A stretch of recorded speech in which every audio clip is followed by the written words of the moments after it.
Hi everyone, Delhi bytes में आप सभी का फिर से स्वागत है। इस लेक्चर में हम ये देखेंगे कि लैंग्वेज पढ़ाते वक्त टीचर कौन कौन से टीएलएम्स यूज करती है। ये हमारे सिलेबस का 8th टॉपिक है जो लैंग्वेज 1 और लैंग्वेज 2 दोनों में दिया गया है और ये पेपर 1 पेपर 2 दोनों में आता है। बहुत इंपॉर्टेंट टॉपिक है क्योंकि एक जगह ये 2 क्वेश्चन देखने को मिलेंगे आपको, चाहे वो कोई सी भी लैंग्वेज हो, लैंग्वेज 1 हो या लैंग्वेज 2 हो या पेपर 1 हो या पेपर 2 हो, हर जगह आपको तकरीबन 2 क्वेश्चन तो देखने को पक्का मिलेंगे। तो बहुत इंपॉर्टेंट टॉपिक है, ध्यान से पढ़िएगा। और इसके ऊपर के ये जो सारे टॉपिक्स हैं इन सभी को कवर कर लिया गया है। इन सभी टॉपिक्स की वीडियोस देखने के लिए आप चैनल की प्लेलिस्ट में जा सकते हैं, जहां आपको सीटेट लैंग्वेज पेडागोजी की प्लेलिस्ट मिलेगी। उस प्लेलिस्ट में ये सारी वीडियोस आपको सीक्वेंस में मिल जाएगी। इन वीडियोस को देखकर आप लैंग्वेज की प्रिपरेशन कर सकते हैं और बाकी सब्जेक्ट्स जो सीटेट के होते हैं जैसे मैथ्स, ईवीएस और सीडीपी, उनके लिए आप ये 3 प्लेलिस्ट देख सकते हैं। ये प्लेलिस्ट सारी कंप्लीट हो गई है। इन चारों प्लेलिस्ट को देखकर आप सीटेट की बेस्ट प्रिपरेशन कर सकते हैं। तो चलिए स्टार्ट करते हैं मेन कंसेप्ट से, जिसमें सबसे पहले हम जानेंगे कि टीचिंग लर्निंग मटेरियल आखिर होता क्या है। टीचिंग लर्निंग मटेरियल उस कलेक्शन को कहते हैं जिसका यूज करके टीचर क्लास को इजी और इफेक्टिव बनाती है। जो भी कंसेप्ट टीचर बच्चों को पढ़ाना चाहती है उन्हें एक इजी और इफेक्टिव वे में बच्चों को पढ़ा सके, और जो ऑब्जेक्टिव्स वो सेट करती है क्लास में कोई भी एक्टिविटी करवाने के लिए, कोई भी लेसन पढ़ाने के लिए, उनको अचीव कर सके। इन सब को इजी और इफेक्टिवली वो अचीव कर सके और बच्चों को पढ़ा सके। इसके लिए जिन चीज़ों का टीचर यूज करती है वो सारा मटेरियल टीचिंग लर्निंग मटेरियल में आएगा। चाहे वो बुक्स हो, डिक्शनरी हो, स्टोरी बुक हो, कोई वीडियो हो, ऑडियो हो, या फिर वो कोई और टीचिंग लर्निंग मटेरियल यूज कर सकती है बच्चों को इफेक्टिवली और इजी वे में पढ़ाने के लिए। तो हम अब देखेंगे कि लैंग्वेज में कौन कौन से यूज होते हैं। लैंग्वेज में जो सबसे पहले है वो है प्रिंट मीडिया। प्रिंट मीडिया हम इसमें यूज कर रहे हैं क्योंकि जो लैंग्वेज में रीडिंग का कंपोनेंट होता है, रीडिंग स्किल होती है, वो प्रिंट मीडिया के जरिए ही बच्चों में इम्प्रूव की जा सकती है।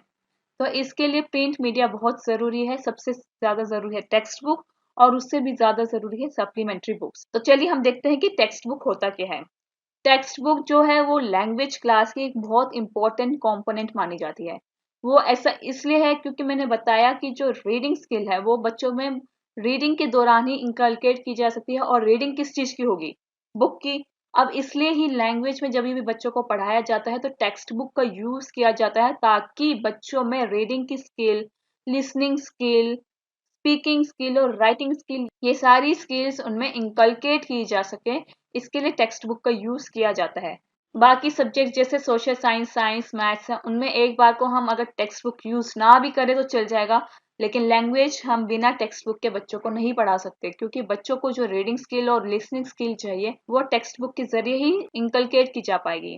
साथ ही साथ टेक्स्ट बुक एक टीचर की हेल्प करती है कि वो एजुकेशनल एक्टिविटीज या एजुकेशनल प्लान्स, लेसन प्लान बना सके बच्चों को इफेक्टिवली पढ़ाने के लिए। क्योंकि जो टेक्स्ट बुक है, स्पेशली एनसीईआरटी की जो टेक्स्ट बुक्स हैं, इनमें बहुत सारी एक्टिविटीज मेंशन की गई है हर चैप्टर के साथ। बहुत सारे मेथड्स मेंशन किए गए हैं हर चैप्टर में, जिनका यूज करके टीचर बच्चों को इफेक्टिवली पढ़ा सकती है। इसलिए भी टेक्स्ट बुक बहुत इंपॉर्टेंट हो जाती है टीचर के लिए भी और बच्चों के लिए भी। साथ ही साथ इनमें लिटरेचर भी बहुत ज़्यादा इंक्लूड होता है। हर जगह से, हर कल्चर की, हर बैकग्राउंड की, हर लैंग्वेज की लिटरेचर्स, पोएम्स, स्टोरीज, ये सारी चीज़ें टेक्स्ट बुक में देखने को मिलती है। अगर टेक्स्ट बुक इंग्लिश की है, ऑब्वियसली उसमें जितना भी मटेरियल होगा सारा लैंग्वेज में होगा, लेकिन वो अलग अलग लैंग्वेजेस का, अलग अलग कल्चर का, अलग अलग बैकग्राउंड का हो सकता है। तो टेक्स्ट बुक के जरिए बच्चों को हर कल्चर के बारे में पता चलता है जिसके बारे में वो पढ़ते हैं। साथ ही साथ टेक्स्ट बुक से क्लास में कैसा इन्वायरमेंट बनता है, एक ऐसा एटमॉस्फेयर बनता है जिसमें बच्चा अपने आप को इंक्लूड कर सके। जो भी वो स्टोरी सुन रहा है या पढ़ रहा है उसको वो एक्सप्लोर कर सके, उसके बारे में वो समझ सके, उसे जान सके और उसको अपनी डेली लाइफ से या फिर अपने एक्सपीरियंस से कनेक्ट कर सके। इसलिए भी टेक्स्ट बुक बहुत इंपॉर्टेंट हो जाती है, क्योंकि इसमें जो स्टोरीज दी होती है वो बच्चा कहीं ना कहीं एक्सप्लोर कर पाता है, उसके बारे में एनालाइज कर पाता है, सोच पाता है और उसको अपने एक्सपीरियंस के साथ कहीं ना कहीं वो कनेक्ट कर पाता है।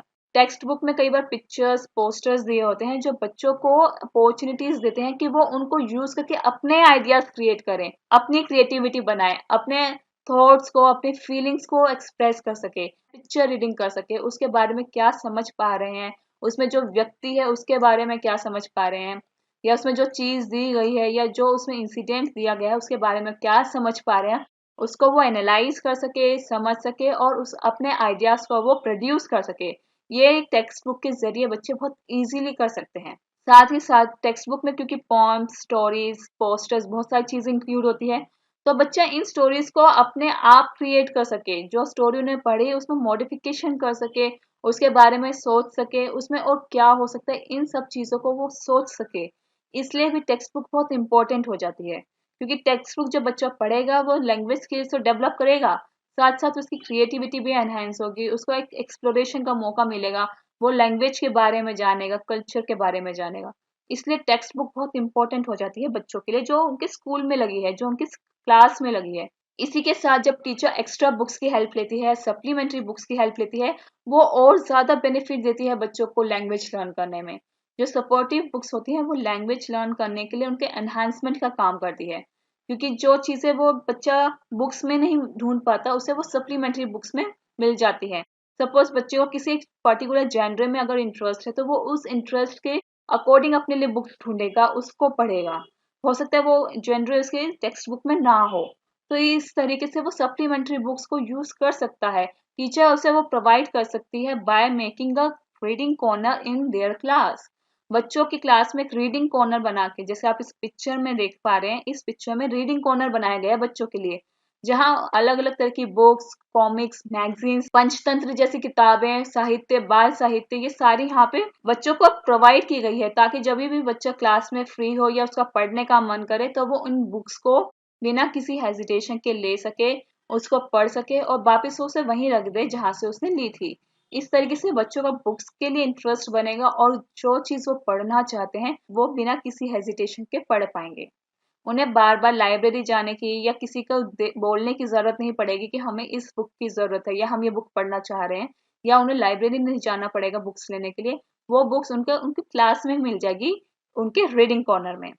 इसके बाद रीडिंग पिक्चर बुक्स तो हर बच्चों को पसंद होती है, तो जो पिक्चर बुक है उनकी हेल्प से भी बच्चे को समझना और उन पिक्चर्स को एनालाइज करने में मदद मिलेगी। जब बच्चा उस पिक्चर को देखेगा तो उसमें एक्सप्रेशंस देखेगा किस तरीके से है, वो डिफरेंट तरीके की स्टोरीज बनाएगा। हो सकता है कि एक पिक्चर बुक को देख के दो तरीके की स्टोरीज बच्चे बनाए, तीन तरीके की स्टोरीज बनाए, तो वो किस तरीके से पिक्चर एनालाइज कर पाते हैं, सारा बच्चों की क्रिएटिविटी पे डिपेंड करता है। साथ ही साथ ही डिक्शनरी डिक्शनरी भी बहुत हेल्प करती है बच्चों की, स्पेशली उन वर्ड्स का मीनिंग जानने के लिए जो उनके लिए न्यू है और वो कॉन्टेक्स्ट के अकॉर्डिंग उन्हें यूज कर पाए। इसलिए भी डिक्शनरी उनको वर्ड्स का मीनिंग बताकर उनको सपोर्ट करती है कि वो किस तरीके से उसका यूज कर पाएंगे अपनी डेली लाइफ में। साथ साथ स्टोरीज और पॉम्स भी होती है, ये सारी सप्लीमेंट्री बुक होती हैं। तो इन सप्लीमेंट्री बुक्स के साथ वो अपनी जो 4 लैंग्वेज स्किल्स है उनको भी एनहेंस कर पाएंगे। रीडिंग तो उनकी स्किल बढ़ेगी बढ़ेगी, साथ साथ लिसनिंग भी बढ़ सकती है, उनकी रीडिंग, राइटिंग और स्पीकिंग स्किल्स भी बुक्स की हेल्प से बढ़ाई जा सकती है, क्योंकि उसमें क्वेश्चन आंसर्स हो या बच्चा जो स्टोरी पढ़ रहा है उसे टीचर को बताए कि उसने क्या सुना, क्या पढ़ा। इस तरीके से 4 लैंग्वेज स्किल्स हैं जो इन सप्लीमेंट्री बुक्स और टेक्स्ट बुक के हेल्प से एनहेंस की जा सकती है बच्चों में। अब बात आती है मल्टीमीडिया की। अभी हमने जो बात कही थी वो प्रिंट मीडिया था। प्रिंट मीडिया बहुत इंपॉर्टेंट रोल अदा करता है लैंग्वेज सीखने के लिए, लेकिन मल्टीमीडिया भी कुछ कम नहीं है। मल्टीमीडिया भी टेक्स्ट बुक के साथ साथ बहुत इंपॉर्टेंट रोल अदा करता है बच्चों को लैंग्वेज सिखाने में। मल्टीमीडिया बेसिकली मतलब होगा आईसीटी का यूज, यानी जितने भी इंफॉर्मेशन और कम्युनिकेशन के टूल्स होते हैं वो सारे इसमें आते हैं। जैसे कि यहाँ पे ऑडियो एड के लिए, वीडियो एड के लिए, ऑडियो विजुअल एड के लिए, ये सारे जो टूल्स हैं, टेक्निक्स हैं, ये मीडियाज हैं, इनका यूज करके बच्चों को लैंग्वेज सिखाई जा सकती है, लैंग्वेज के स्किल्स सिखाए जा सकते हैं। जैसे ऑडियो में रेडियो है, रिकॉर्डर, पॉडकास्ट, ये ऑडियो एड्स हैं। इनके जरिए बच्चों की लिसनिंग स्किल्स एनहेंस की जा सकती है। बच्चा इन्हें सुनेगा, समझेगा, एनालाइज करेगा, फिर उसको वो या तो प्रोड्यूस करेगा लिखकर या फिर बोलकर।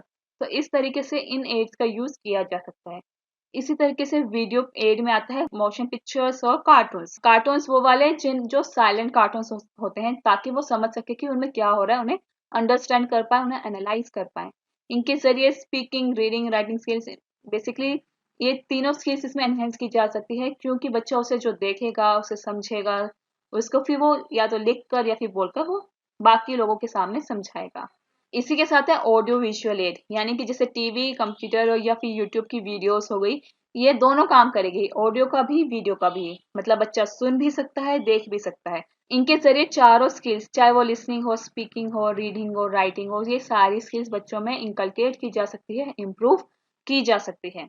तो अभी हमने बात करी कि किस तरीके से प्रिंट मीडिया यानी कि टेक्स्ट बुक और मल्टीमीडिया यानी कि आईसीटी टूल्स बच्चों की लैंग्वेज सीखने में हेल्प करते हैं।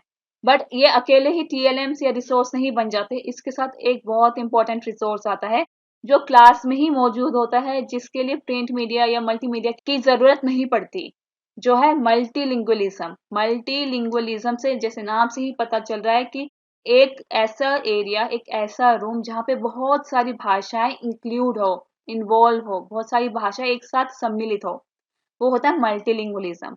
और क्लासरूम एक ऐसा एरिया है, एक ऐसा रूम है जहाँ पे मल्टीलिंगुअलिज्म हर जगह मिलेगा।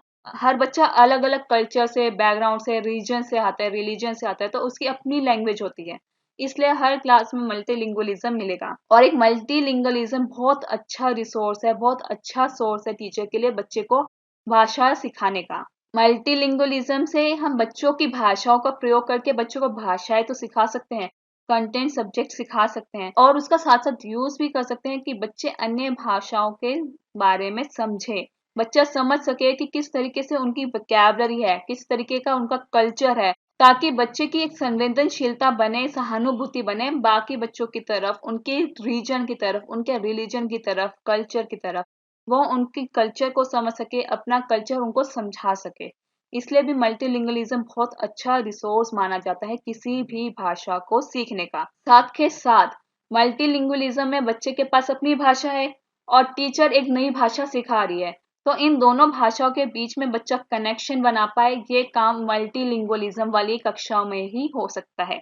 यदि टीचर वही भाषा पढ़ा रही है जो बच्चे को आती है, या फिर बच्चा वही भाषा सीख रहा है जो उसे आती है, तो वो मल्टीलिंगुअलिज्म नहीं बन पाएगा, वहां पे एक ही भाषा का प्रयोग किया जाएगा। लेकिन जब बच्चे की भाषा का प्रयोग करके टीचर उन्हें नई चीजें समझाती है, उनकी भाषा को नई भाषा के साथ लिंक करती है, कनेक्ट करती है, तो वो होता है मल्टीलिंगुअलिज्म। लेकिन इसके साथ एक कंसेप्ट और आता है हमारे पास, जो है ट्रांसलैंग्वेजिंग। ट्रांसलैंग्वेजिंग क्या होता है? ये मल्टीलिंगुअलिज्म जैसा ही होता है, जैसे कक्षा में बहुभाषावादी होता है, उसका प्रयोग करके जब बच्चा अपनी भाषा सीखता है, साथ साथ वो दूसरे की भाषा भी सीखता है, दूसरे की भाषा को अपनी भाषा के साथ मिलाता है, अपनी बात में वो दूसरी भाषा का भी प्रयोग करता है, वो हो जाता है ट्रांसलैंग्वेजिंग। मल्टीलिंगुअलिज्म में बच्चा अपनी ही भाषा का प्रयोग करता है, टीचर उसकी भाषा का प्रयोग करके उसे समझाती है। लेकिन जब ट्रांसलैंग्वेजिंग की बात करते हैं तो बच्चा अपनी भाषा के साथ साथ दूसरे बच्चों की भाषाओं को भी वो समाहित करने लगता है, उनको समझने लगता है, उनको लर्न करने लगता है, वो होता है ट्रांसलैंग्वेजिंग। जैसे कि ट्रांसलेशन बिटवीन लैंग्वेजेस, बच्चे की जो भाषा है और जो भाषा टीचर सिखा रही है, उनको ट्रांसलेट करना दोनों को, वो होता है ट्रांसलैंग्वेजिंग। दोनों भाषाओं को कंपेयर करना और उन दोनों भाषाओं के वर्ड्स, शब्द, वोकैबुलरी, उनका इस्तेमाल करना, उनके साथ खेलना, यानी उनके साथ इस्तेमाल करना, प्रयोग में लाना। Mixing words and expression from different languages in same spoken और रिटन अटरेंस, यानी कि जो बात हम कह रहे हैं उसमें वर्ड्स को मिक्स करना, जो बात हम कहना चाह रहे हैं अगर हम एक ही भाषा का प्रयोग करें तो वो मल्टीलिंगुअलिज्म में आ जाएगा। एक बच्चे ने पंजाबी में बोला, एक बच्चे ने हिंदी में बोला, लेकिन जब एक हिंदी में बोलने वाला बच्चा कुछ शब्द इंग्लिश के ले लेता है या कुछ पंजाबी के ले लेता है, तो वो होता है ट्रांसलैंग्वेजिंग। ये बहुत कॉमन कंसेप्ट है जो हम डेली लाइफ में भी यूज करते हैं, लेकिन इसको हम समझ नहीं पाए कि जो हम डेली लाइफ में लैंग्वेज यूज करते हैं वो ट्रांसलैंग्वेजिंग कहलाता है। जब हम बात करते करते हिंदी के साथ साथ इंग्लिश के शब्द भी ले लेते हैं या अन्य भाषाओं के शब्द का भी प्रयोग करने लगते हैं, तो वो ट्रांसलैंग्वेजिंग कहलाता है। अब इसमें यह भी हो सकता है कि हम जो मदर टंग है या होम लैंग्वेज है वो एक तरफा यूज कर रहे हैं, एक पार्ट में यूज कर रहे हैं, और स्कूल लैंग्वेज का हम किसी और तरीके से यूज कर रहे हैं। मतलब भाषाएं हम दोनों यूज कर रहे हैं, जो हमारी भाषा है वो भी, जो स्कूल से हम अर्न करते हैं, लर्न करते हैं, उसे भी हम भाषाएं सारी यूज करते हैं, लेकिन उनको क्लब कर देते हैं, मिक्स कर लेते हैं, या फिर उसको ट्रांसलेट करने में हेल्प करते हैं या बातचीत में इस्तेमाल करते हैं, तो वो हो जाता है ट्रांस लैंग्वेजिंग। और मल्टीलिंगुअलिज्म तो अपने आप में एक कंसेप्ट है कि एक ऐसा दायरा, एक ऐसा एरिया जहाँ अलग अलग तरह की भाषाएं एक साथ मिली हुई है, और जब इन भाषाओं का प्रयोग करने लगते हैं, मिक्स करने लगते हैं, तो वो हो जाता है ट्रांस लैंग्वेजिंग। जैसे हम आमतौर पर जब हम बातचीत भी करते हैं तभी भी हम हिंदी के साथ साथ इंग्लिश के शब्द भी ले लेते हैं, तो वो होता है ट्रांसलैंग्वेजिंग। जैसे कि मैंने आपको स्टार्टिंग में ही बता दिया था कि ये जो कंसेप्ट हम पढ़ने वाले हैं बहुत इंपॉर्टेंट है, क्योंकि ये लैंग्वेज 1 लैंग्वेज 2 दोनों में आता है, पेपर 1 और पेपर 2 में भी आता है। तो इस कंसेप्ट के किस तरह के क्वेश्चंस आते हैं ये देखने के लिए आप हमारी ऑफिशियल वेबसाइट पर जा सकते हैं, जहां आपको सीटेट के प्रीवियस पेपर, मॉक टेस्ट और सैंपल पेपर्स मिलेंगे। उनकी प्रैक्टिस करके आप अपनी परफॉर्मेंस बूस्ट कर सकते हैं और साथ ही साथ जान सकते हैं कि टीएलएम के किस तरह के क्वेश्चन भाषा में आते हैं। इस लेक्चर में भी हम 2 से 3 क्वेश्चन देखने वाले हैं कि इस पर किस तरह के क्वेश्चन आते हैं, जिसमें सबसे पहला प्रश्न है प्राइमरी लेवल पर यहाँ जो 4 रिसोर्सेज दिए गए हैं इनमें से सबसे इम्पोर्टेंट रिसोर्स कौन सा होगा। क्योंकि हम प्राइमरी लेवल की बात कर रहे हैं तो यहाँ सबसे इम्पोर्टेंट होगा चिल्ड्रंस लिटरेचर यानी कि बाल साहित्य। बच्चों के लिए जितने लिटरेचर्स बनाए गए हैं बच्चे उन्हें पढ़ेंगे समझेंगे तो उनकी लैंग्वेज एनहेंस होगी। ये वाला प्रश्न आपका बोनस क्वेश्चन है, इस क्वेश्चन को आप ध्यान से पढ़िए, इसका आंसर कमेंट बॉक्स में बताइएगा। जो कोई भी इस प्लेलिस्ट में मौजूद सभी वीडियोस के लास्ट में जो बोनस क्वेश्चन दिया गया है उसका आंसर करेगा तो उसे एक गिफ्ट हैम्पर उसके एड्रेस तक पहुंचाया जाएगा। कंडीशन है कि सभी क्वेश्चन का आंसर करेक्ट होना चाहिए, तभी आपको गिफ्ट हैम्पर मिलेगा। तो उम्मीद करती हूँ कि आप सभी जो जो इस वीडियो को देखेगा इसका कमेंट जरूर करेगा कि इस क्वेश्चन का क्या आंसर होना चाहिए। अब तक के लिए इतना ही। बने रहिए हमारे साथ व्हाट्सएप, फेसबुक, इंस्टाग्राम, टेलीग्राम पे। इनके लिंक्स आपको डिस्क्रिप्शन बॉक्स में मिल जाएंगे। Thank you and have a nice day. Stay blessed, stay tuned. Comment करना ना भूलें, सब्सक्राइब करना ना भूलें।